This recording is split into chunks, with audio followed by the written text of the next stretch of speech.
Hello दोस्तों, नमस्ते। कहानी ब्यूटी की जुबानी में आपका स्वागत है। आइए हम जानते हैं शिक्षा का हमारे जीवन में क्या महत्व है और क्यों है इस कहानी के द्वारा।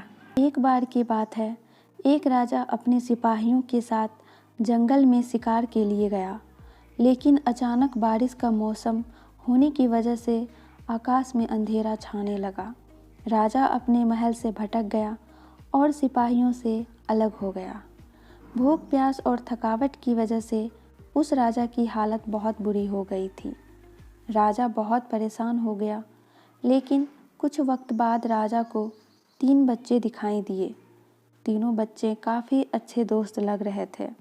राजा ने उन तीनों बच्चों को अपने पास बुलाया और कहा, क्या तुम मेरे खाने के लिए खाना और पीने के लिए पानी ला सकते हो? ये सुनकर तीनों बच्चे ने कहा, जी हम अभी घर जाकर आपके लिए कुछ लेकर आते हैं। ये कहकर तीनों बच्चे अपने गांव की तरफ भागे और अपने अपने घर से राजा के खाने के लिए काफ़ी कुछ ले आए। राजा बच्चों के जोश और प्यार को देखकर बहुत खुश हुए और तीनों बच्चों से एक सवाल पूछा, बच्चों, मुझे आज तुम तीनों से मिलकर बहुत खुशी हुई है। तुम अपने जीवन में क्या करना चाहते हो? मुझे बताओ। मैं तुम्हारे लिए कुछ करना चाहता हूँ। बोलो तुम्हें क्या चाहिए? ये सुनकर तीनों बच्चे कुछ देर तक सोचते रहे और फिर थोड़ी देर में उनमें से एक लड़के ने कहा, मुझे धन चाहिए। मैंने कभी 2 वक्त की रोटी नहीं खाई, कभी अच्छे कपड़े नहीं पहने, इसलिए मुझे सिर्फ धन ही चाहिए। राजा ने कहा, ठीक है, मैं तुम्हें इतना धन दूंगा कि तुम हमेशा खुश रहोगे। ये सब सुनकर इस बच्चे की खुशी का ठिकाना नहीं रहा। अब दूसरे बच्चे की बारी थी, तो राजा ने दूसरे बच्चों से पूछा, बताओ तुम्हें क्या चाहिए? दूसरे बच्चे ने कहा, मैं चाहता हूँ कि मुझे एक बंगला और घोड़ा गाड़ी मिल जाए, क्योंकि मेरा घर छोटा है और बहुत बुरी हालत में है। ये सुनकर राजा ने कहा, ठीक है, मैं तुम्हें बंगला और घोड़ा गाड़ी दूंगा।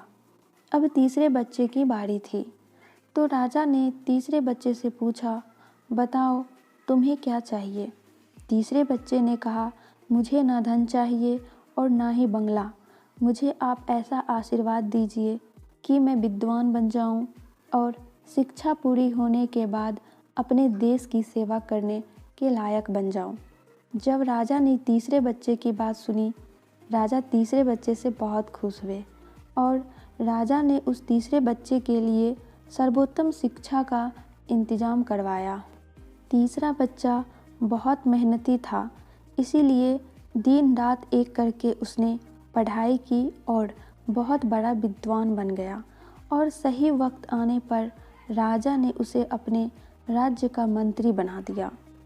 अचानक राजा को सालों पुरानी वो घटना याद आ गई।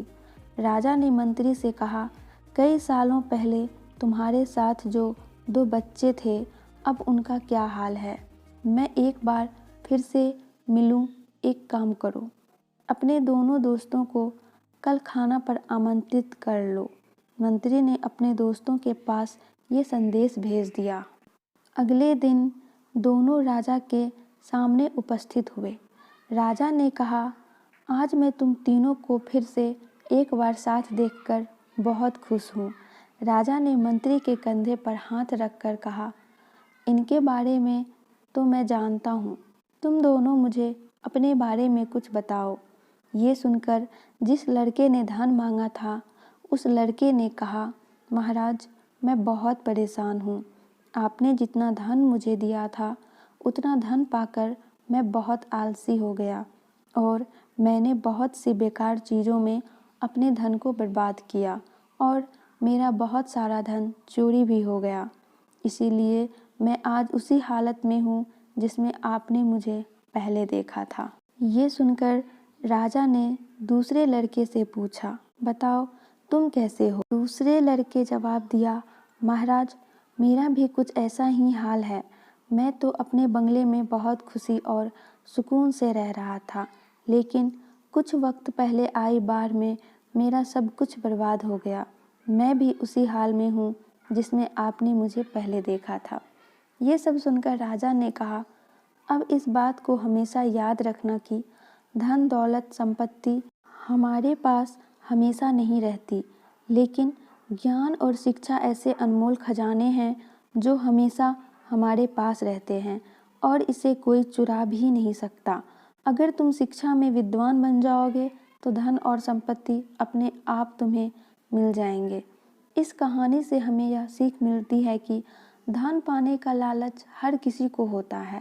हर कोई चाहता है कि वो अच्छे घर में रहे, अच्छा खाना खाएं और अच्छे कपड़े पहनकर एक सेठ की ज़िंदगी जिए।